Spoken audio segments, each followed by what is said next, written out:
أعوذ بالله من الشيطان الرجيم. بسم الله الرحمن الرحيم.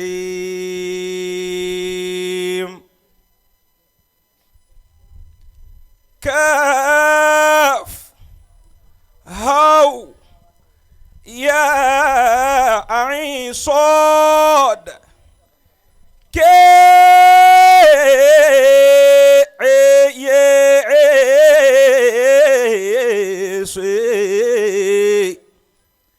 ذكر رحمة ربك عبده زكريا. ذكر نعمة ربي عبده زكريا إذ نادى ربه نداء خفيا. قال ربي إني وهن العظم مني. قال ربي إني وهنا العظم مني واشتعل الرأس شيبا ولم أكن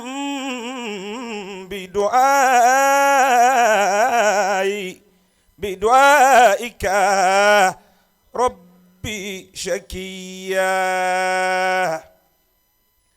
وإني خفت الموالي من وراي وكانت امرأتي آكرا فهب لي من لدنك وليا. فهب لي من لدنك وليا يرثني ويرث من آل يعقوب واجعله رب رضيا. يا زكريا إنا نبشرك بغلام اسمه يحيى لم نجعل له من قبل سميا.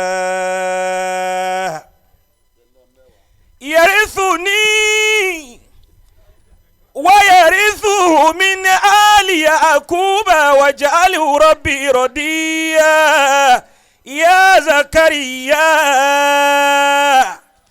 إنا نبشرك بغلام اسمه يحيى لم نجعل له من قبل سميا.